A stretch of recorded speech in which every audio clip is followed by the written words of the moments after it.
So guys, we got this 2007 Ford Fusion all-wheel drive, and he said the AC ain't working. And we have it turned on. I had it on high. I turned it down because it's blowing hot air. But it says AC, evaporator temperature sensor circuit input high. And there's 50 psi on the high and low right now, so the compressor ain't being turned on. I want to see if we can manually turn it on or something, because I want to make sure that everything works. But I'm going to look to see if this code will disable the AC or not. So guys, I just looked it up online and in repair information, and it says that this code sets it'll disable AC operation. And they said if you remove the windshield, it's only like a 30-minute job. If you don't, then it's 4.5 hours because you got to remove the entire dash. Because I guess you can get to it through the vent right here with long needle nose pliers or something, they said. So I called a glass guy, see if he'll come out and remove the window for me for like 30 minutes and put it back in. But I'm going to see if we can bypass this or see. Let's see, system selection. Let's go to PCM.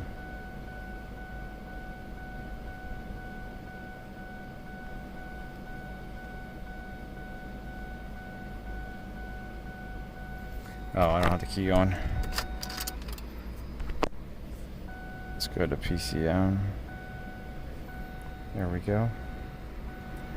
I have a habit of shutting keys off all the time because car lots bring me cars that die all the time. So a lot of times I can't even sit with the key on for like 5 minutes without them dying.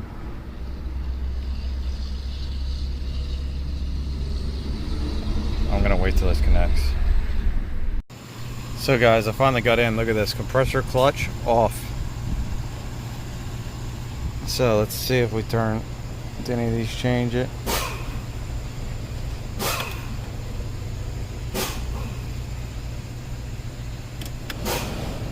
So nothing changes on that screen. I have the evaporator temperature selected too, right there, -40, just like it says in repair information. So it's open circuit. So I wonder if we can bypass this clutch and just see if everything else works. I called my glass guy, he said he'd remove the window for me. But right here it says, let's see, there's a tip in here. It said right here, code P0538, no AC operation, raise -40. It says remove the windshield, could be to access it. And then right here, okay, let's see.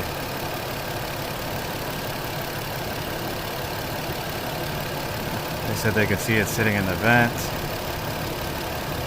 And then if the windshield is moved 45 minutes, blows ice cold. So I'm gonna see if we can bypass this clutch and see if we can turn it on and just manually get it to energize. And if we can and it blows cold, then we know that's our only problem. So I don't know how else to bypass it without like taking apart the dash or pulling the HVAC out and then de-pinning it and fooling it into thinking or putting a resistor in place. I think it'd just be easier just to bypass the compressor relay if it has one and then see if it engages. Okay guys, so the AC clutch relay is right here, this one. So we're going to pull this out and then I'll bypass it with a jumper. And it's nice because it actually tells you the pins on here. So we're going to want to jump 30 and 87. So that is awesome. Come on. So I'm going to get my AESwave Utest Kit and we'll jumper this. Okay guys, so we're going to cut my jumper leads right here. We're going to put this in here, 30 and 87. You hear the engine go down a little bit. So let's see if we get cold air in here now.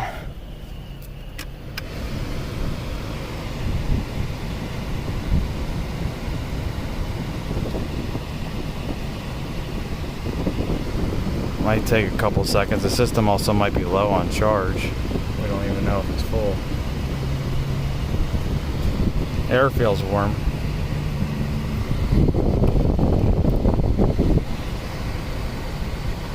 But I also don't know if it's compensating for that saying -40.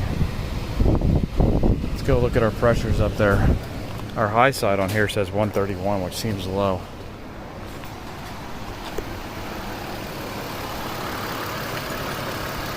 Yeah, we're low on charge. I'm going to evacuate this real quick and refill it, and we'll see what happens with our pressures.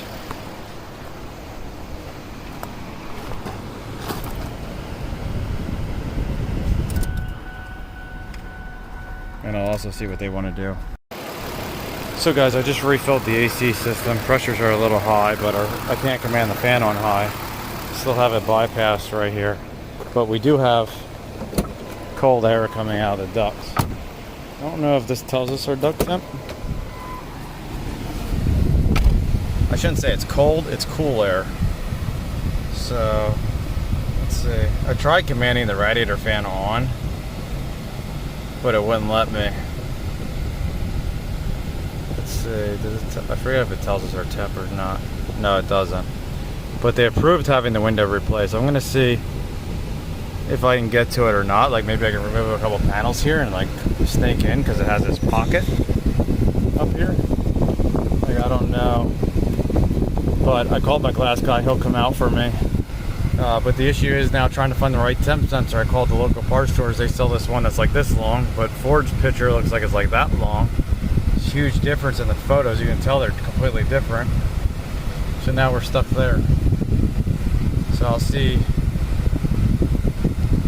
what we should do here, but at least the AC's colder now, and we can confirm that we have functioning parts before we rip apart the dash or pull the window. Okay guys, so we got the windshield out. Had the guys come and remove it. Took them like 5 minutes. They broke it, but we already priced in a new window. So I'm gonna get this vent out and we'll see if our information from Mitchell is right about this being a shortcut. So guys, look at this. I pulled the cover off and let's see if you guys can see this. Right there it is. Look at that. I'm gonna turn my flashlight on, see if you guys can see better then. Or does it work better if I move this light? That work better?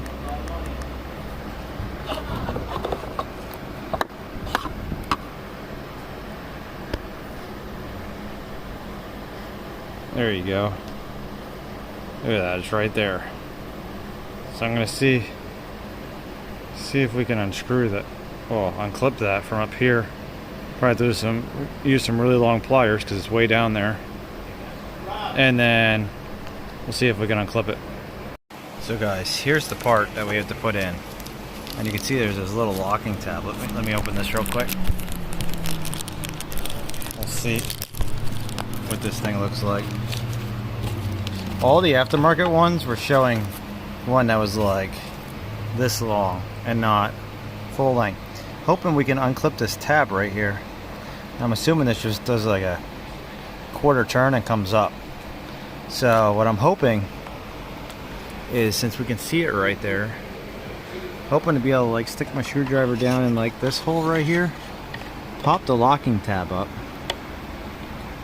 Oh yeah, I got the locking tab up. And then either use another screwdriver or a pair of pliers and twist it. I got my pliers right here and we're gonna try this. So guys, I went down in this hole over here. Actually, which hole was it? This one. See if this will focus. I know it's like really far away. There we go. I went down there. I hit the locking tab. I know it's a little blurry. But then I came up here, stuck my screwdriver. See if I can show this. Right down the side there. Right down next to the connector. And now you can twist it. So you can actually turn the sensor now from up here. So I'm hoping, there we go. Now hopefully we can pop this up and then maybe we can unclip it once we lift it up. Looks like the wire's pretty long. Hopefully it's long enough to take out and then unclip it. So we'll see. So guys, we were able to pick it up to like right here. This is as high as it'll go. So I'm hoping I can turn this and get it to unclip. Let's see if the light will cooperate.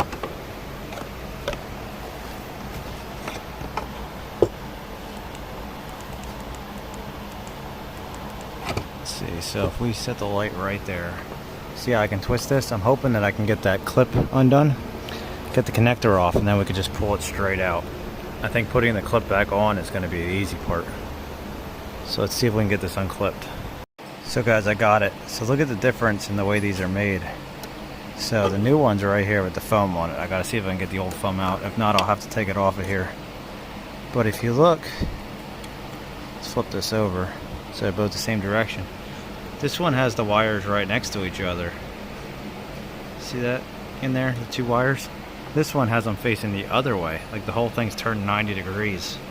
I wonder if that was to fix an issue. You can see that. That's the only difference I see.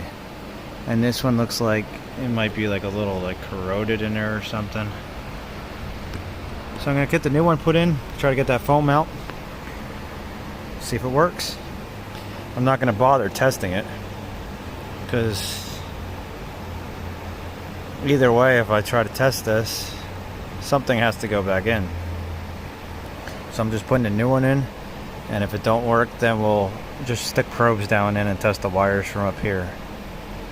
But it's a lot of work, just like even to test this, like, and everything that I looked at, it was just impossible to get to unless you did this. So guys, I got the new one put in. There's the new one. Look at that. That's awesome. Straight down through the dash. Let me knock everything inside the car. So I'm gonna get my scan tool and we'll see if this works. So guys, hook the scan tool up. We're gonna clear our codes. Let's go back. Let's see. Read data.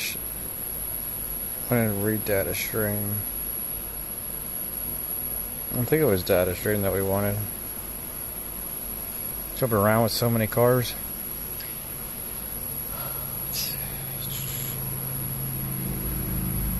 Let's see. AC.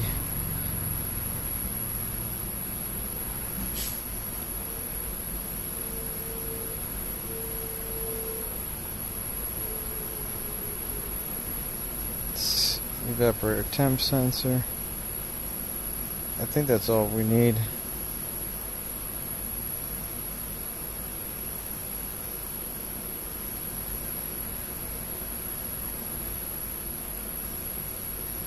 Yeah, let's just go okay with that. See what we got. Evaporator temp sensor, 100 degrees Fahrenheit. This is awesome. Start this up. Let's put our AC on max.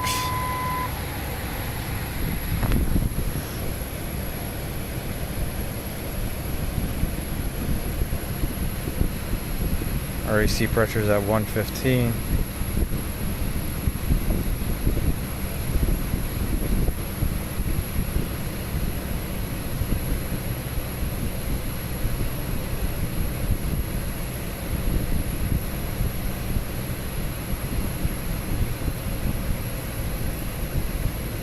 Says our AC compressor is on. There's the clutch is on. It's getting cold now, guys. Look at our evaporator temperature dropping. See our pressure going up. Guess we don't have to roll down windows to test this one.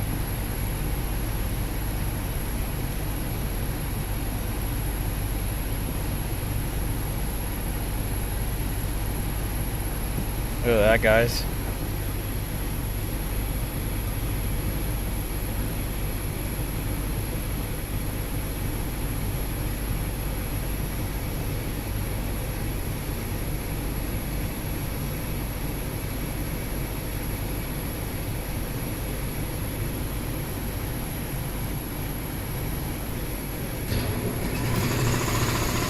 And of course the compressor turns on.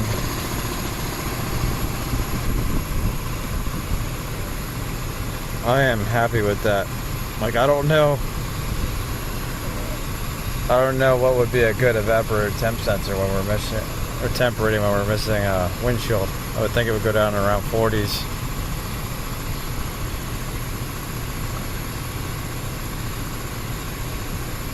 But we also have to get some of this heat out of the car too, because everything's hot right now. Yeah, look at that, 53. I'm okay with this, so I'm going to call this a fix. Hopefully you guys like it. See you later.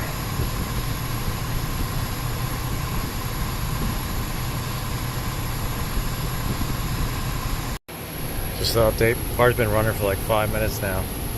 We're down to 48.2. That's awesome with no windshield.